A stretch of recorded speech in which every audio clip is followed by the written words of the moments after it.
everybody, welcome to the workstation. We did this a couple years ago at the LA Forum and a similar thing. I thought it was really nice having everybody up close, and I could sort of demonstrate what goes into the performance and what all the little toys are made out of, how the drum kit's evolved even since that time. Basic changes I made. This time we went into start the Rolling Bones record. I decided that maybe I was taking it a bit safe and I wanted to change a few things around. So as Larry was setting stuff up, I said, hey, wait a minute, let's move some stuff around. So I put all the toms in different places and moved my floor tom over onto the left side. And so then if I did go to any of my say fusional patterns, at least they would sound different. And also it gave me a lot of different rhythmic variations, having a low note under the left hand and different pitches available in different areas. So as we go through the songs, what I've done, I just took a live tape from the other night in Reno, and I'm going to pump it through the monitors and play along with it and kind of explain what each song is made of, both musically and technologically, and kind of what I'm having to deal with out here in terms of challenge. And one of the first ones is a song called Time Stands Still from a few years ago. And this one live I'm having to work to a click track because there's a female vocalist on it, Amy Mann. And obviously she's not free to travel with us all the time, so we had her up on the screen, and in order to keep the song in sync so that when she comes up there singing, she's actually singing to the audience as well. I'm playing with the click track through that. And then apart from the acoustic stuff, I've got a kind of an array of samples, which is this little SID here is a handy little trigger that we invented and had made. It's like a miniature Simmons pad. It gives me access to an electronic trigger right in the middle of things instead of all the electronic pads are mostly difficult to get to, and sometimes if you're having to stretch too far, it can put you off your tempo and smoothness and stuff. So for some things, this combination, I have a little block down there, and then a sheet of metal up there, and different parts of the middle, castanets over there, and a weirded out snare. And then we're also, just for being a three-piece, we use a lot of keyboards and a lot of stuff on our records that's difficult to reproduce. The other guys are so busy with foot pedals and choreographing all their moves, because one of our points about sampling is that nothing can come from off stage. Anything that gets triggered is triggered by us in real time, so that we're the ones that have to get it in time, and I have to set up the tempo. Sometimes 2 minutes into a song, a sequencer will come in, the sequencer in perfect tempo, so I'm responsible really to keep the song together right up till that level, so when that sequencer comes in, the song suddenly doesn't go whang or slow right down. So that's an extra special challenge in the show too, is that when I'm not playing to a click, there still are those constraints that at a certain point in the song, suddenly this bit of perfect tempo is going to come in, and I'd better be ready for it, you know. And again, from the other guys too, whoever triggers that thing has to trigger it at exactly the right time so that it doesn't upset the tempo and the flow of the song. So there's one part in this song where I'm wired into Getty's keyboard setup, and this little DAWs pad here, that's its function. It's the voice of the keyboards. So in places where I can help them out and I can see they're having trouble juggling it all, I say, give me that part, I can play that. And in this part we have a part, we call it Event City, and basically it's all it's a series of sound effects that were put together over the course of a day in a studio. It's not even playable live, and you'll hear it as it goes through the song. That it's another thing that I have to play it exactly in the right time, stay in time with it through a 7/4 section, and then come out of it on time, still in time with the click track of the film and all that. So there's a whole lot of stuff going on that's only driving my mind crazy, and hopefully just keeping the song together. So we'll get going with that one.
of variables you have to deal with in a song that's, say most of our songs are free from click or anything. We have two where other people's voices are involved, so we stay in sync with it.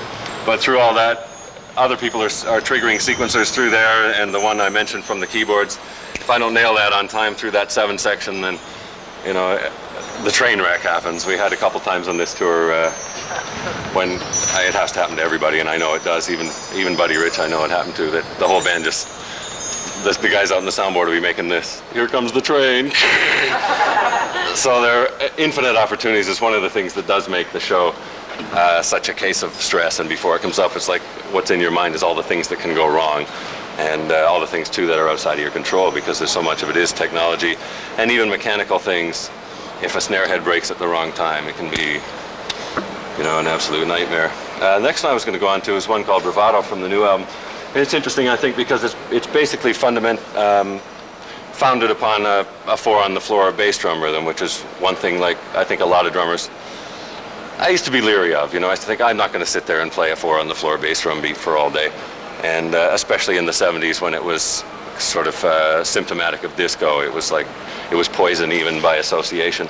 But over the years I have found interesting ways to apply it, and the thing that it does do beautifully is that it roots a rhythm and allows your hands to go all kinds of different places. And this song, I spent a lot of time refining down a drum part that I think is almost architectural. It supports the song in different ways. Dynamics come in and out of it. It gave me a great opportunity to use having a floor tom on my left, as you'll see, both rhythmically and as a jumping off point for fills. And it's another one too in which sequencers come in and out in perfect time. So it's another one where I have to nail the tempo from the beginning, and parts of the sequencers go away for minutes at a time, and then suddenly they're back in. So I have to keep the song rooted through the whole space of it. And then at the end of it, there's an entire improvised section that we added to the recorded version in the rehearsal room. And we decided, after all these years, we've learned how to reproduce our records live, which for a long time was a goal, and we've taken criticism for it, but I think it was a noble thing to try to reproduce what is actually a superhuman performance in the studio. You can make it perfect, you can correct all your mistakes. If there's a little bit you don't like, you can go out and fix that little bit. You know, it is truly and literally superhuman. So we pursued for probably 16 years just that goal of trying to be as good live as we were on record. And we felt that we more or less achieved that to our satisfaction. So this tour, we immediately started changing our goals. And even the new songs, right from day one of rehearsals, we started changing arrangements. You're gonna have to drown this guy out. We started changing arrangements, adding improvised bits and so on. And this song's an example of that, where the whole end part evolved out of rehearsal room rehearsals, or rehearsal room jams, basically. But then we found out when we came into a venue like this, suddenly the intimacy, both personally and musically among us, was kind of lost.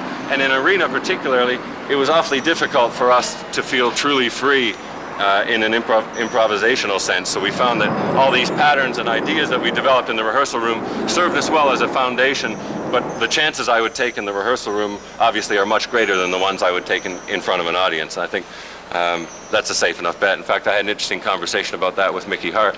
I went to my first Grateful Dead show in Atlanta early in this tour, and he was telling me, he said the last night they'd had an absolutely great show, and that night's one he felt was pretty boring, because their show is so much predicated on improvisation, as is so much jazz, that as human nature and human behavior is, it has to range from the ridiculous to the sublime. Some nights it's going to be brilliant, like any of us, and other nights it's going to be really lousy, like any of us. So that's also the weakness of improvisation. So it's a reason why we like to keep our show well balanced in favor of organization, so it will always be at least good.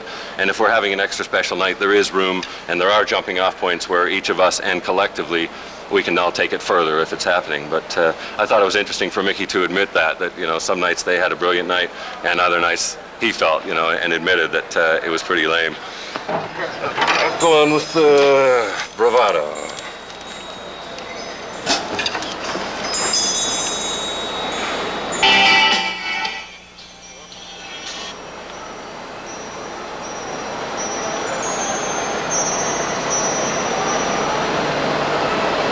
No electronics in this too is a big relief.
just an example of what can be done with balanced dynamics, and I think beginning with a song where the other two presented me the song basically with a 4-on-the-floor drum machine. And like I said, I've never found that totally satisfying, but it does represent a good jumping off point. And I found things like the skip drum beat in the bass drum beat in the second verse, and ways to bring in the toms in and out for dynamic's sake, and also to give me more rhythmic variation. And also, from a drummer's point of view, if you're going to play the song possibly for years and years, I think that the drum part becomes important to me because it has to be challenging enough and enjoyable enough to play every night on an ongoing basis. So it possibly is a different set of values for a studio musician where the only question is serving the song. And I think that's valid too within its context. But if you're a member of a band that's a touring band and this is your drum part and essentially your song that you're going to have to reproduce, then I think your agenda becomes that plus. You want to serve the song certainly. And I think in this case I was very careful to stay out of the way of vocals or lead parts or anything else where I might sort of tread on someone else's toes, but at the same time there was no reason not to make it as interesting as possible for me, as dynamic as possible, just as a pure drum part, and in the end come up with something that is a pleasure to play every night. What do we got next? Big Money? All the Bones. Okay, here's another one that's live, is played also to the click for the same reason. We have another voice comes up on the screen up there, so I have to stay in sync with the film throughout. I dug myself some interesting holes in the drum part of this. Again, when the guys were working on the musical part, they asked me for some rhythmic input. So I programmed the drum machine, because normally in our working relationship, I'm off working on lyrics and they're working on music, so I can't be there, fortunately in a way, because for a drummer I think it's kind of soul-destroying to have to sit there and do the hack work while the other guys are working on a musical part. You're the drum machine, essentially. So I'm kind of grateful to drum machines for taking that away. But in this case, I programmed a drum part for them, and then they wrote the song around this part, which appears in the bridge. And I programmed it as a drum machine part, not thinking about having to play it. So when it came to me playing the song physically, of course, I treated that part a little different. And they said, well, that doesn't sound like the part you put. Well, I can't play that part. It's a drum machine part. A machine can play it. So those kind of challenges, I think for a lot of us, and certainly for me, all I need is a challenge like that. I will play it. So I went off to the rehearsal room and learned how to play it, and it appears in the bridge sections of this song. It's got a very rapid, syncopated sort of bass drum part that was easy for the machine, but considerably more difficult for me.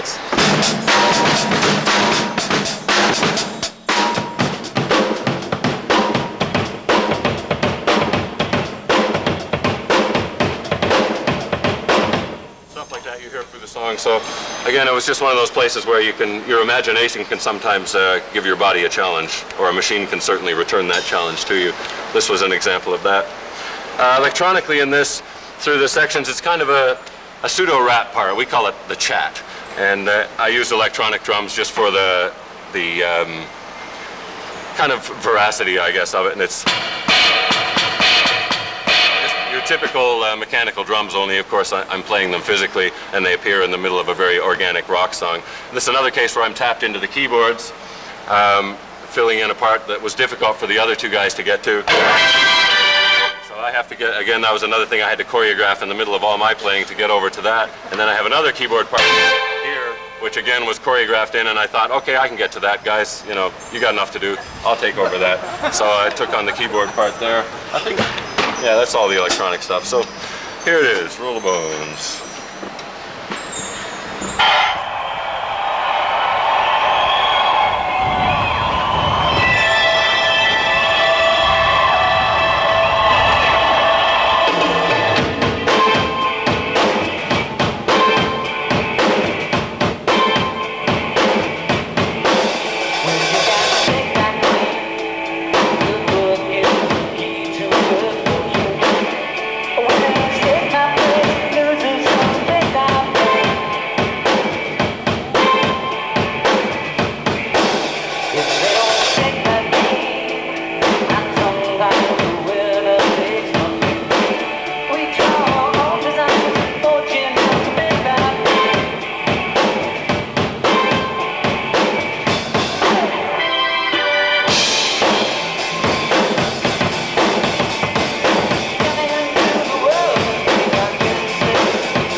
distrust of technology. Like I say, by the time those two are gone, it's like, yes, okay, from now on, I run the show, and not at the mercy of you know, a mechanical feed from elsewhere. The next one is again an older song. It's called "The Big Money," but it makes some interesting use of pads available all around me, and one with a couple little sequencers coming in, but for the most part, again, I'm steering the show. Yeah, I guess that's about all to say on that one. I'll just do it.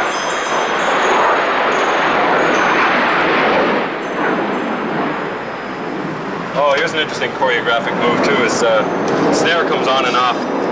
Snare strands have to come on and off throughout the song, so there are places where I've choreographed a left-hand swing, and one reason why it's so hard for me to switch from this old Slingerland, because it has the handiest, smoothest snare action, where I can catch it on the way by and switch it on and off, and not have to, guys, I need an extra bar in this song so I can turn the snare on or off. You know, I find that with a lot of strainers, so it's one reason that's kept me with this, apart from loving its power and sensitivity. It's one thing that the snare strainer, as old as it is, and it's one thing that drives Larry nuts, is trying to find parts for a thing that hasn't been made for you know, 10 years or so. And the snare drum I bought secondhand for $60 in about 1976 or something. So keeping parts for it is difficult, but it's one of those challenges.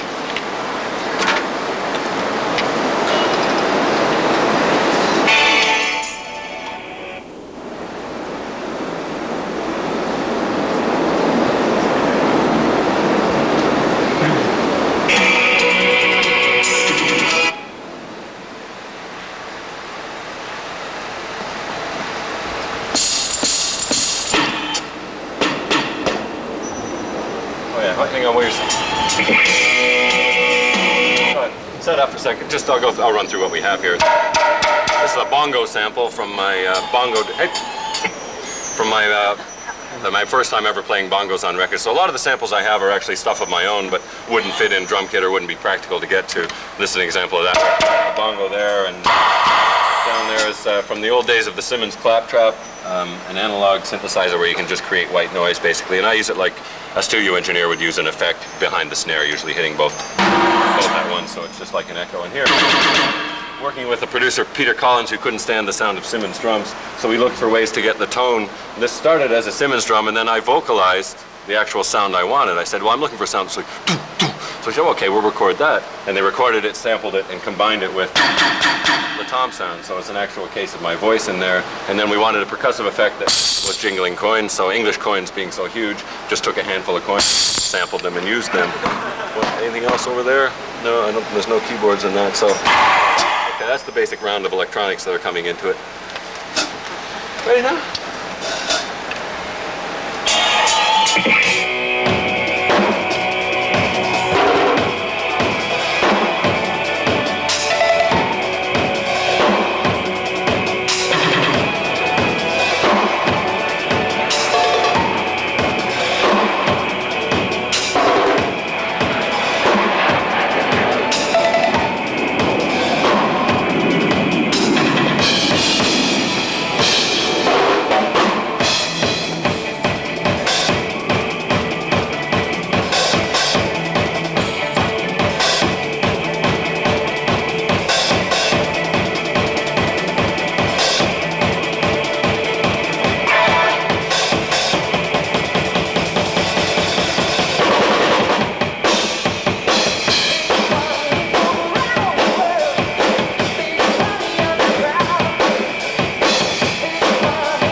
here's another example too of a 4 on the floor not being a limitation, but rather being a foundation, where I'm able to keep that going and consequently get from there over to here without losing the tempo, without losing the flow of things. Okay, I guess we might as well come around. Prepare to come about. Don't try this at home. So essentially, I mentioned before that I was a little bit reluctant with electronics, and I've talked about it in print and stuff before, so I won't go over it too much again, just saying that I didn't go with electronics till I could no longer resist it, basically. When it became possible for me to have every percussion instrument I own, and even ones I've never even seen before as samples, I couldn't say no any longer. So I started adding them, but at the same time I wasn't willing to sacrifice even one acoustic drum, because that's the fundamental thing after all. These other things make nice accessories, and they make it possible to have a drum set I can reach that includes marimba, and that includes gongs, and that includes African drums, includes tablas, and every other thing I could possibly want, really, but I can still get at it. So for that reason, I just said, okay, fine, I'll do it. And as we came into sampling, now we're using the Akai samplers, and the Roland samplers offstage are the ones that I'm triggering keyboard-wise. What I'm going to run through now is basically the opening of my drum solo, which began as a marimba piece. Usually when we're in the studio writing and rehearsing, I like to dabble in something else, and marimba makes a great escape from both lyric writing and for drumming. So a lot of times I'll get a small synthesizer and just create a sequence of chord patterns that I like or that I find challenging or whatever, and I'll make this sequence, and then I'll have my marimba in there, or the Cat Mini marimba, and just when I get too much brain fever from staring at the computer screen or from working on drum parts, I go and play along with that. So this came out of a piece called Momo's Dance Party that was all sequenced drums and sequenced keyboards and everything, and then the marimba part was played over it live. And in this case I decided I still am not willing to take the step into using a sequencer live, even in a drum solo context. So I thought, okay, I'm going to have to make the best real-time situation, combining all these that I can. So it's a combination of basically Latin and African drums over here. My timbali had to get jettisoned to put this floor tom here, so it lives on in sound. And then over here we have a combination of congas and bongos, which actually survived from a song of ours called Scars, where I made up a whole drum part made of samples. And this one is one of those ones I mentioned. It's called a djembe. I have no idea what it looks like, but I love the sound. And this one is the deep kind of root of the thing in an African rhythm, what would be the one, basically. And then combined with acoustic, sometimes acoustic snare, bass drum, hi-hat, and then I also have that's this very snare sampled out of a song of ours called Grand Designs. It was done for the purposes of the song Scars, because I had my hands full basically playing all the conga and bongo parts and so on. So when I wanted to bring the snare in to kick the backbeat in for extra emphasis, I put it down there for that, and I found it quite useful in this context, that when I get over onto the marimba, it gives me a snare and bass drum, basically a rhythmic continuity allowing it. There's another place too where the sound man's helping me out, because we don't need this. In the beginning of it, I wanted something that was quite atmospheric, that would allow me to build a drum solo basically from an arrhythmic sense. So I would just start with sounds and moods and set up the tribal sort of basic mood. And in a way, I construct a drum solo partly as an autobiography of all the things that have interested me in drumming over the years, and also partly in an unpretentious way, but as a history too of drumming as it has evolved and as I've learned it. So I thought I wanted to start with this very tribal thing and have it be arrhythmic at first, and then gradually bring rhythm into it, and then gradually bring melody into it. And then as the drum solo evolved throughout, it went into all the evolutions of marching drumming and a taste of jazz drumming here and there, and different ideas of rock drumming and Caribbean drumming, reggae drumming, and so on. So I'm going to play the intro for you, and then we'll spin around and I'll get on to the outro and leave out all the flash stuff in the middle. But basically the sound man is covering me here, where I've got just I begin with just that, and then through the house, in an arena for instance, we would have a quad system, so he sends that around the house when she sits around the house. So the sound man's covering for me there, and I can build up my little fills, as I'll demonstrate in a second, and then gradually evolve it into a complete rhythm, and then develop that rhythm and then bring melody into it. So I'm beginning basically, as I get introduced, I'm starting just with the chimes here, and then boom, boom, boom, boom, boom, boom.